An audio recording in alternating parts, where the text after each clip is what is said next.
Bonjour, je vous propose comme d'habitude un rendez-vous avec vous-même pour retrouver cette fluidité en vous-même.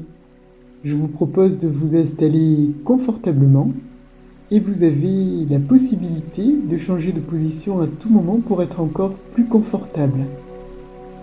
Merci de liker, partager ce moment et bien sûr de vous abonner à ma chaîne. Le début commence par le son d'un carillon.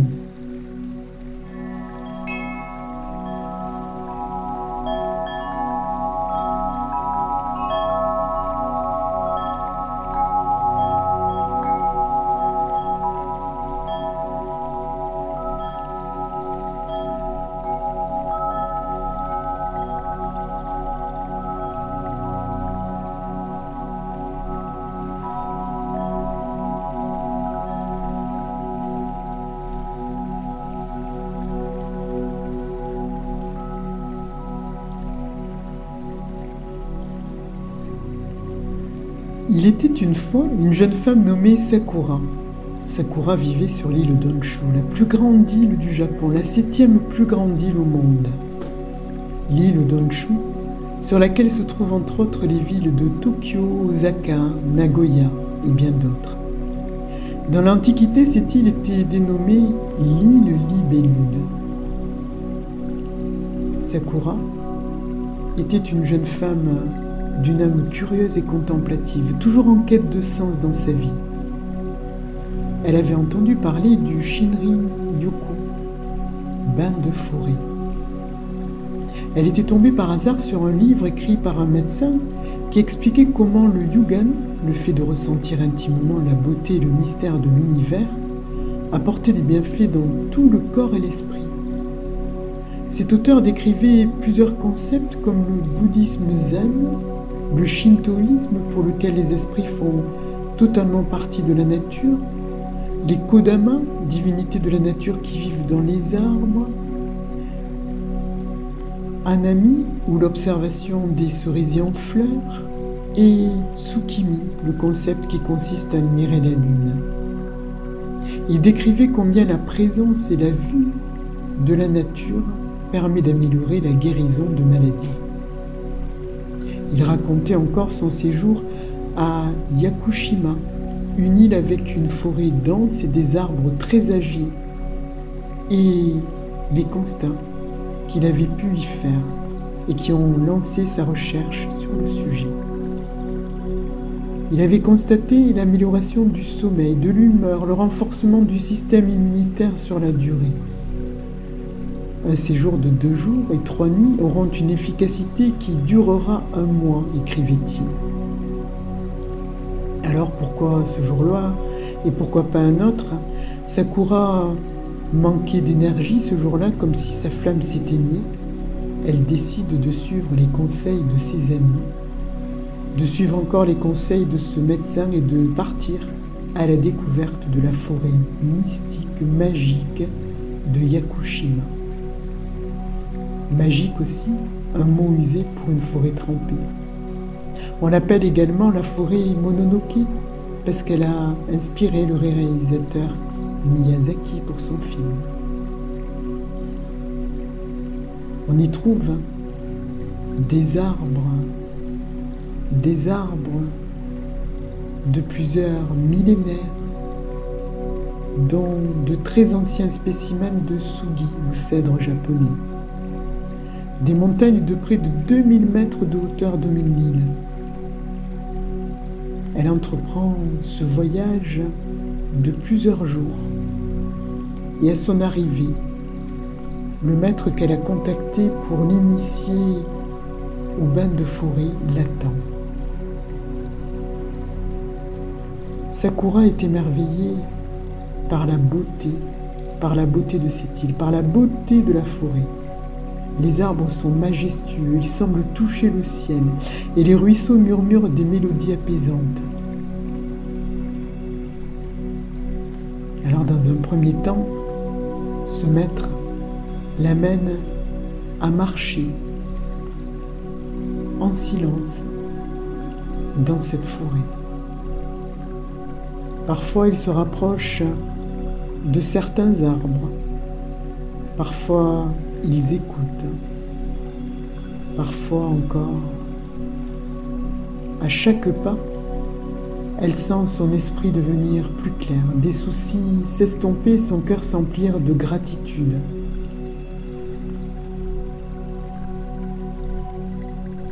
Et puis petit à petit, le maître l'amène à l'autonomie. Et Sakura, ce jour-là, marche lentement à travers la forêt. Elle respire profondément l'air frais et parfumé de ce lieu. Et puis, elle décide de s'arrêter. Elle choisit un endroit spécial, sous le couvert d'un immense cèdre vieux de plusieurs siècles. Les racines noueuses de l'arbre semblent embrasser le sol et forment une assise naturelle pour s'asseoir. Elle s'installe confortablement, croise les jambes en position de lotus, les mains posées sur les genoux, paume vers le ciel. De cette nouvelle position, elle observe. Elle observe les couleurs, les formes, les nuances d'ombre et de lumière, la végétation. Et puis petit à petit, ses paupières se ferment doucement et ses yeux inspirent profondément.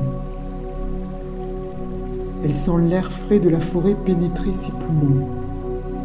Elle prend conscience des sons environnants, le doux murmure de la brise dans les feuilles, le chant mélodieux des oiseaux cachés dans la canopée, le ruissellement apaisant d'un ruisseau à proximité. Sakura commence par concentrer son attention sur sa respiration. Elle sent l'air entrer et sortir de ses narines. Une sensation apaisante qui l'ancre dans le moment présent. Chaque expiration est un relâchement, une libération de toute tension. Et là, le temps s'étire, s'allonge, il devient de plus en plus long, de plus en plus long. Peu à peu, elle laisse sa conscience s'élargir pour englober l'ensemble de son corps. Elle se concentre sur chaque partie, des orteils jusqu'au sommet de sa tête, du sommet de sa tête jusqu'au bout des orteils, en passant par le devant, l'arrière de son corps et le côté gauche et le côté droit. Elle prend conscience des sensations, comme cette chaleur douce du soleil sur sa peau, comme cette brise légère qui vient caresser doucereusement son visage. Sakura se sent de plus en plus connectée à la forêt qui l'entoure. Et là, le temps continue de s'allonger, de s'étirer, devient de plus en plus lent, de plus en plus long. Il s'étire davantage. Elle ressent le pouls de la nature, comme si elle faisait partie intégrante de cet écosystème vivant. Les sons de la forêt semblent entrer en harmonie avec sa propre respiration, comme une création, comme la création d'une symphonie apaisante. Alors qu'elle continue de méditer, ses pensées flottent comme des feuilles emportées par un ruisseau. Elle observe calmement leur passage sans s'y attacher. Elles se sent de plus en plus légères et en paix, comme si elles faisaient partie d'une réalité plus vaste et immuable. Au fur et à mesure que le temps s'écoule, Sakura perd la notion du temps. Il devient de plus en plus long. Il s'étire davantage et devient encore plus long, plus long. Sakura n'est plus dans une forêt. Elle est en communion avec tout ce qui l'entoure. Ses pensées se calment laisse place à une clarté mentale et à un sentiment de présence profonde.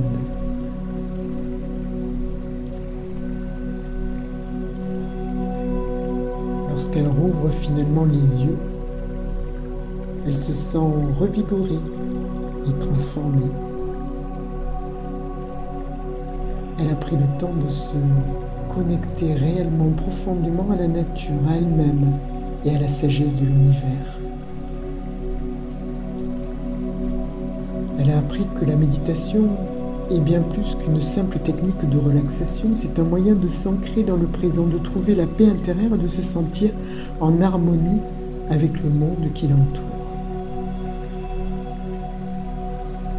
Elle garde précieusement une sensation au plus profond d'elle. Elle sait que cette sensation de température, de couleur, cette sensation va lui permettre de retrouver à chaque instant ce moment de reconnexion avec elle-même, d'ancrage, de paix intérieure, d'harmonie. Parce que Sakura sait que cette expérience de la forêt de Yakushima a laissé une empreinte indélébile sur son cœur.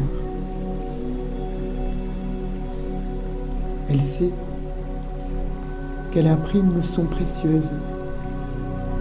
Le temps est un flux continu, abordé avec une approche contemplative et harmonieuse, comme les arbres millénaires de la forêt qui ont tant de sagesse à partager.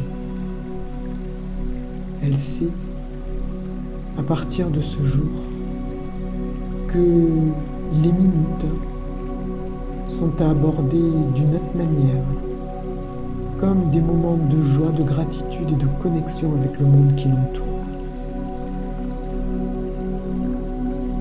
Elle réalise que sa vie est comme une randonnée à travers une forêt dense, avec des détours inattendus, des montées et des descentes, et que chaque chemin parcouru l'a façonnée en la personne qu'elle est devenue.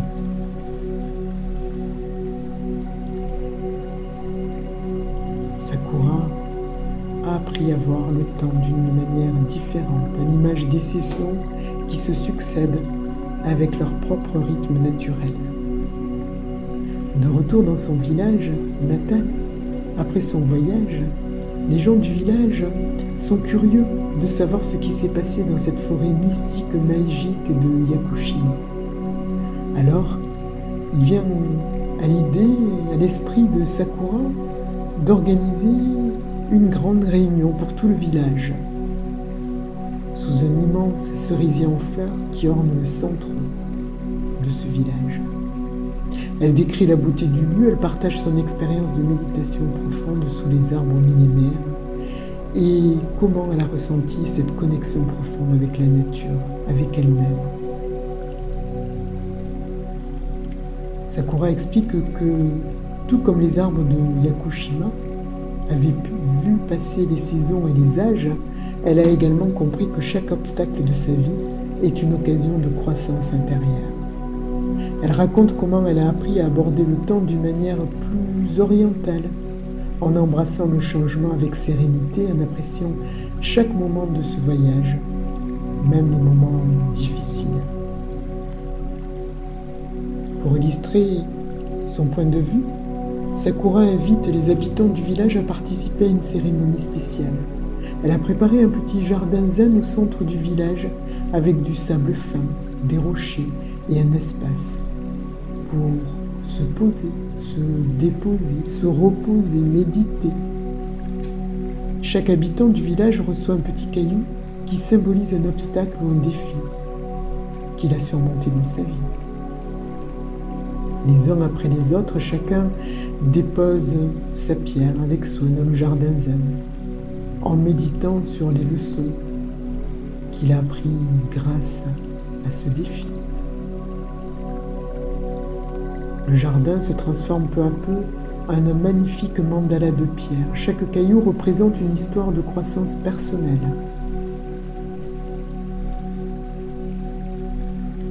Sakura conclut la cérémonie en expliquant que la beauté du jardin zen réside dans le fait que chaque pierre, même celle qui semblait rugueuse et imparfaite, contribue à créer un tout harmonieux. De la même manière, chaque obstacle dans la vie est une opportunité de grandir et devenir une personne plus complète. Alors, pour conclure cette cérémonie, Sakura invite les habitants à écrire sur ce lieu un poème, le poème de Basho.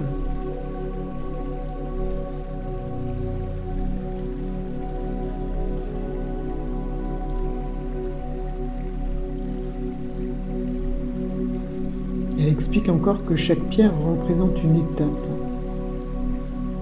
de la cérémonie du thé. Cette cérémonie est bien avec sa préparation minutieuse. Un processus délicat, parfois un peu compliqué, mais avec une récompense délicieuse à la fin. Et ce poème de Basho,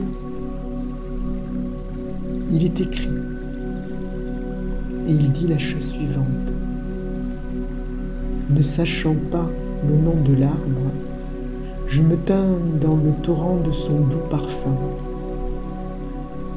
et de décompter de 5 à 1 pour revenir totalement ici et maintenant avec tout ce qui est utile pour moi.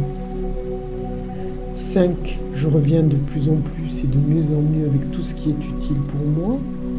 4, je garde bien dans un coin de ma mémoire une sensation pour me permettre de retrouver tout ce qui est utile pour moi à chaque instant, que ce soit un son, une odeur, ou toute autre chose. 3, je reviens de plus en plus et de mieux en mieux dans cet espace où je suis. 2, davantage, et 1, je reviens totalement ici et maintenant.